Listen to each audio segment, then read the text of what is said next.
Hey everyone, it's SickMom checking in for Carnivore Update number 1. I figured I'd start numbering the updates as opposed to continuing on with the days because I've lost count. I know it's been over a month, it's been over 30 days. We have a record of that, but I suppose I could keep counting, but I'm not gonna. I'm just having too much fun. So things have been going quite well. I feel like I'm coming through good parts of the adaptation period. I still am having a lot of fatigue, but I think that's more of a seasonal thing for me at this point. It's just been so fascinating. I've been plugging into a lot of different videos and podcasts that are out there, and one of them that I absolutely adore is My Zero Carb Life, Kelly Hogan. I think she's my favorite. She's just so happy and bubbly and amazing. And I have put a number of her videos in the hashtag Carnivore Resources playlist. So if any of you are interested in what she's been up to, she's been carnivore for over 10 years and just living her best life. What I was really excited to give you all an update about today was that I went for a lovely, big, long walk on a windy day, beautiful sunshine, went for a walk with my daughter, and we took some photos because it was just so beautiful.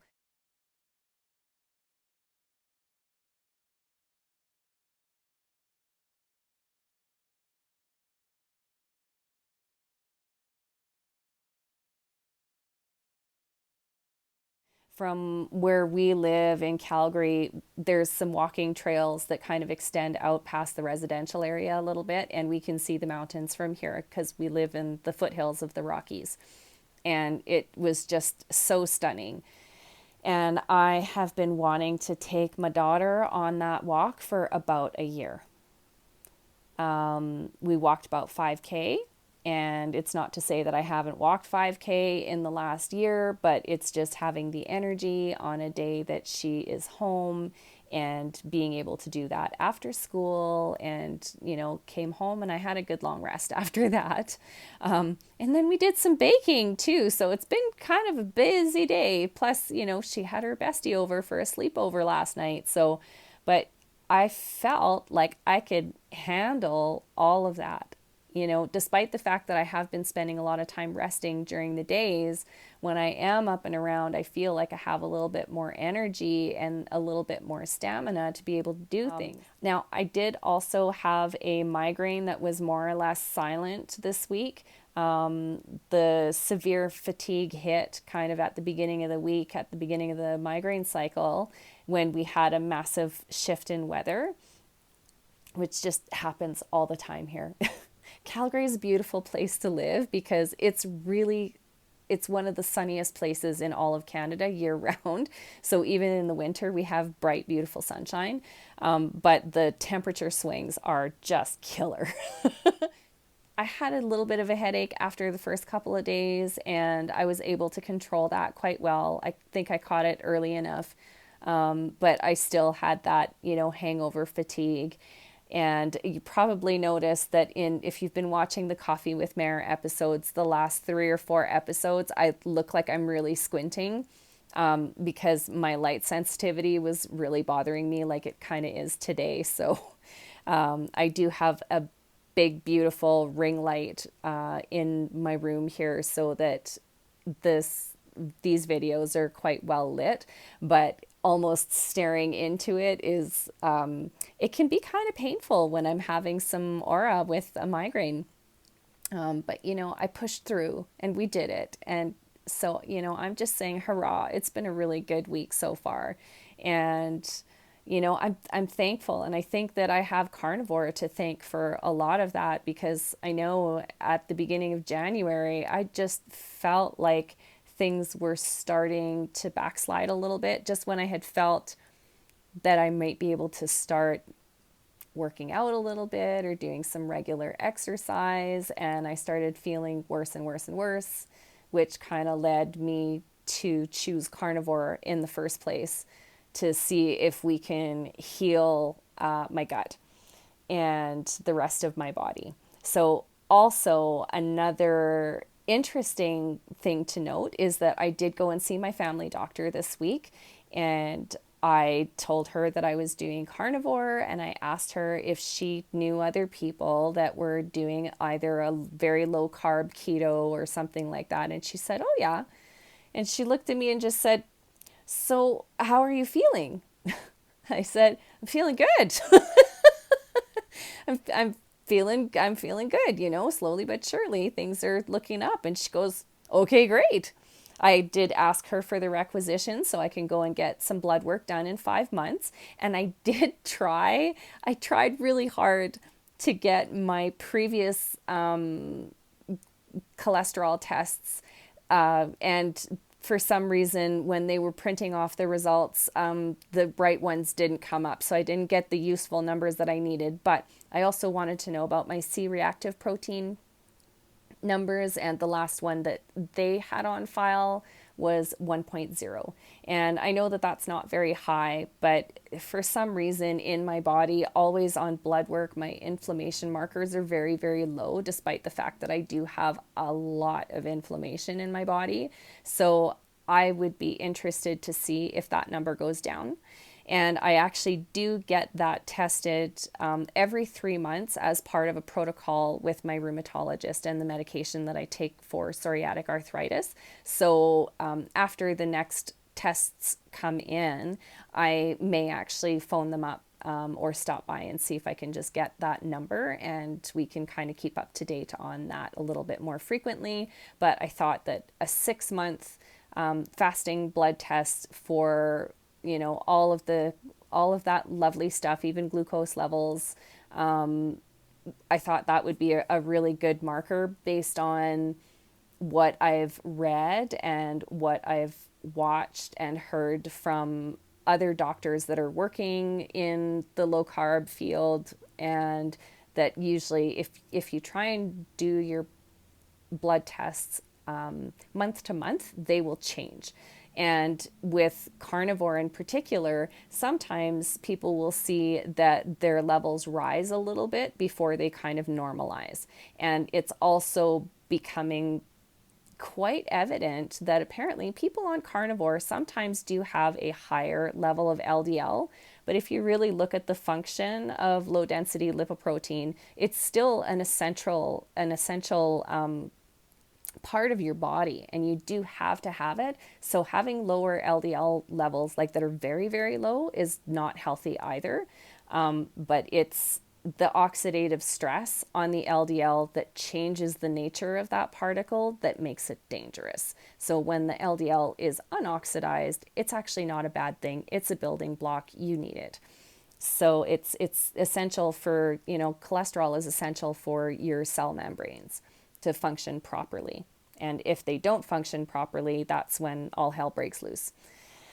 So yeah, so that's a few interesting things just to kind of recap. My appetite is still getting better slowly. But for instance, today, really haven't been hungry all day. And I've mentioned this before, that sometimes having a cappuccino made with heavy whipped cream, it kind of gives me that little buffer in my stomach where I might actually start feeling hungry. So I did have a cappuccino this afternoon, and then, about half an hour ago, I finally made myself some dinner. I mean, it's 11 o'clock now, so I think I made dinner at 10 for myself. And all I had was just 3 eggs with some butter, cooked in butter.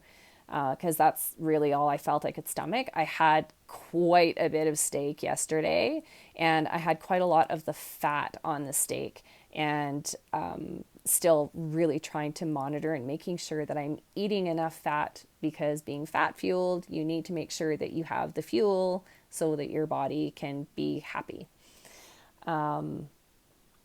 Still just having fun and enjoying it. And I'm really starting to think that this is a lot less weird than I did when I first started. I mean, I didn't care how weird it was. If it was going to help me fix my body, I was willing to try it. And because it is something that I haven't tried yet, that's why there's always a lot of potential. But seeing so much research being done in the field of ketogenics and how beneficial this can be for individuals that do tolerate being fat adapted really well. And I think I may very well be one of those people.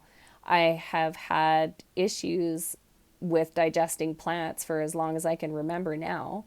So it doesn't come as a great surprise to me that I might do better on a fat-fueled diet. Oh, and you'll have to excuse me a little bit. I'm all stuffed up, and sorry for the camera bouncing. I'm actually going to be setting up a new rig pretty soon here where I have a tripod instead of relying on my earbuds and the flexible arm that I have my phone on. So please bear with me just a little bit longer with the camera shaking. I do apologize sincerely for that. But yeah, so I think that becoming fat adapted is a really good thing for me. And just generally speaking, I'm feeling like my brain is a lot clearer. Although having this kind of migraine week that I just had, I definitely felt like recording some of the other videos that my thoughts were a lot more sluggish and that it was taking me longer to get things out. So if you have watched any of those episodes this week, thank you for joining me on those. I do really appreciate your support, and I hope that you will consider or that you will continue to follow me on this carnivore journey as I go. It's really, really exciting to start being plugged into some of the communities out there of people who've been doing this for 5, 10 plus years, who are, they have truly transformed their lives from having a lot of illness, or for some people it was a lot of weight that they couldn't seem to lose, or some people with lipedema, which is a very serious condition. And oh my goodness, my heart goes out to people who have and are still going through lipedema. Like, ouch, just ouch, look it up. But there are a lot of people who have been having success in treating those things and of getting rid of the excess weight through carnivore. Now, also, just as a point of interest, I've talked about this before. I'm not a big believer in the scale. The BMI has never really been accurate for me because I've always been athletic, had a lot of lean muscle mass on me, and I always weighed more than I looked like I weighed. I mean, when I was really, really fit and I was young, about 18 years old, I looked like I weighed about $110, but usually I was around 125. And so like a 15-pound difference is enough to kind of sway your BMI for sure. So without having a DEXA scan or a body composition scan, it's really tough to tell just by the scale to know what your body composition is. But as a point of interest, just for posterity, I know that when I went for my physical in December and they weighed me, I weighed about, I think it was 10 pounds more than I do now. So, and that being said, I think I was at about 165, and I'm 5'5". So 165 on 5'5" is quite a bit. And usually, like even at 150, it's not like I look like I'm really heavy. Usually my body is a fairly reasonable shape and size at 150 pounds. But still 165, that was like I was talking about at the beginning of this journey, was a lot of inflammation, a lot of swelling in my body, and a lot of that had to do with diet and just trying to eat when I was hungry because I was so nauseous all the time. And when you're that nauseous and you need to feed when you're that nauseous and you have to feed your body something, that I would sometimes go to the comfort food. Nothing else looked appealing. Like everything else just made me kind of more nauseous and not feel good and not want to eat at all. So there was a little bit more comfort food, but where that produces inflammation in my body and going back to a conversation I had with my naturopath a number of years ago, when we had done an elimination diet at that point, and he said, listen, you're not losing fat, you're losing swelling and inflammation in your body. So that first 10 pounds, gone. And I've already attested to that with the fact that I've dropped like 2 pant sizes. So that's pretty good. And normally, if you were to look at that in terms of fat loss or weight loss, that would be an unhealthy amount of weight to have lost in such a short period of time. Like 10 pounds in a month is actually quite a lot, because anything more than that it really starts becoming unhealthy. Now, also just knowing though that this has to do with my response to different foods and the amount of swelling that produces in me, that I don't have a big concern, because again, it's all swelling and inflammation and a lot of water that leaves your body at that point. So it's kind of like an early detox symptom that you start flushing out everything in your body. And also with drinking a lot of hot water, which just soothes my innards and makes me feel happy, that was also contributing to that. So I believe in giving credit to where credit's due. And yes, Carnivore has done a lot, but I'd already started the process by doing that water flush.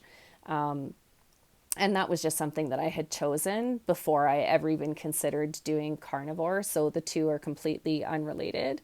It's just something I tend to do maybe once or twice a year, where I'll just kind of drop all the caffeine, and all other kinds of beverages, which I don't really drink anything else other than sparkling water for the most part.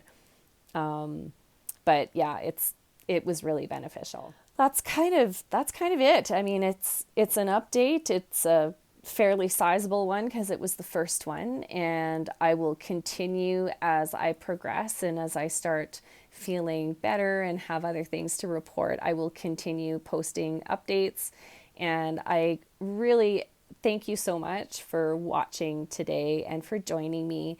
And I do hope that you'll give us a big thumbs up, give us a like, and don't forget to subscribe to this channel and hit that notification bell so you know exactly when the next videos are landing on YouTube. So for tonight, people, this is SickMom checking out.